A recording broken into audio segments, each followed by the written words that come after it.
Idrissa. My name is Daniel Green. I'm running for the Green Party of Canada. Allison Turner, and I'm the NDP candidate for Ville-Marie, Le Sud-Ouest, Île-des-Sœurs.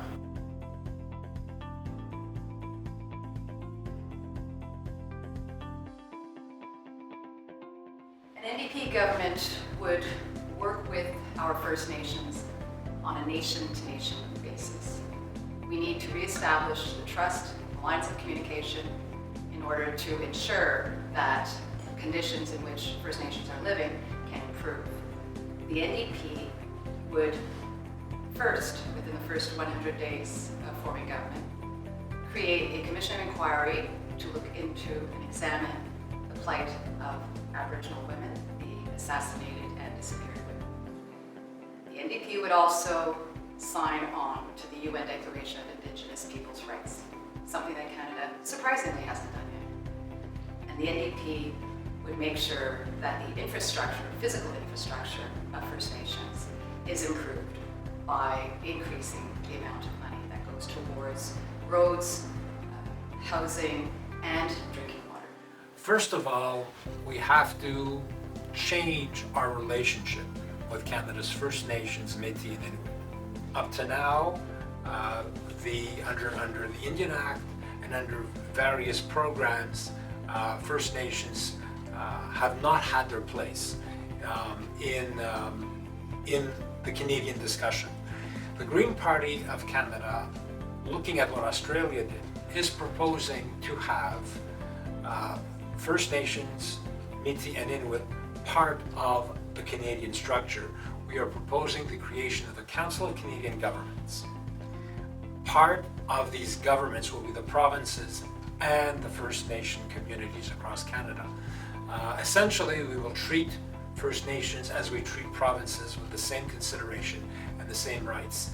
They are stewards of huge tracts of land. They were here before us. We have a fiduciary responsibility as the representative of the Crown to consider these First Nations a partner in Canada's future. And up to now, we have infantilized them. We have not given them a fair shake into say of how this country moves forward.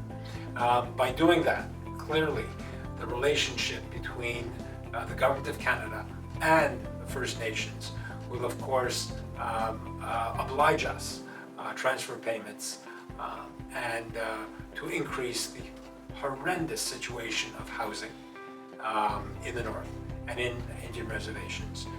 Safe water, access, of course, to grants so their communities can expand. We know that if you look at the age pyramid, there's a population boom in First Nations, and so we have to increase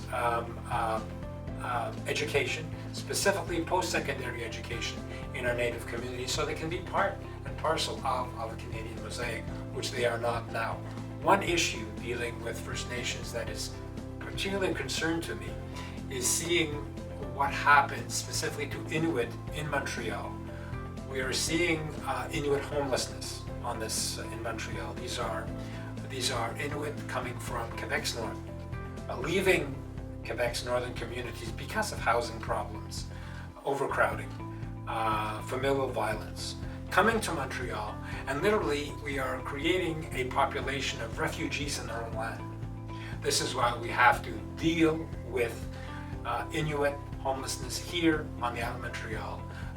It is a special issue, and I will be working, if I'm elected MP, to make sure that Inuit that decide to come south will have services, will have homes, will have ways to live and to work here in the south.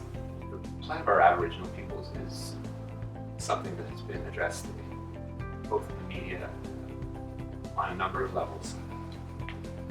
The reality is there's been a chronic and persistent negligence of our relationship with Aboriginal peoples on a nation-to-nation basis. Our first overture, and our leader has done it, is to have a conversation, nation to nation, with Aboriginal peoples. That isn't sufficient, but it starts with a conversation.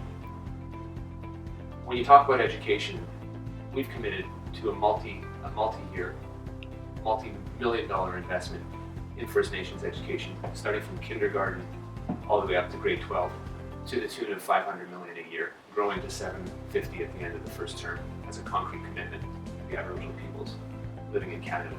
We've also committed to an extremely large infrastructure fund to make sure that the institutions, educational institutions in our Aboriginal nations are being properly built.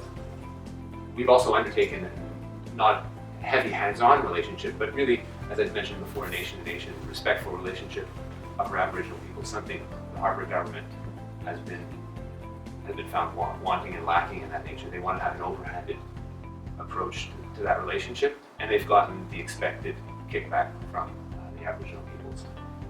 That isn't enough. When you talk about education, that's fine and good, but you need proper drinking water, you need proper resources, you need access to these communities. And we've also committed to invest significant amounts in helping the Aboriginal peoples with certain specific problems, particularly drinking water, which we've seen in the media in a number of communities. Above and beyond that, we also have a specific number of dollars, millions of dollars committed to making sure there's skill training for more mature Aboriginal peoples in the workforce. And I would encourage everyone to look at that at our website. Change that state.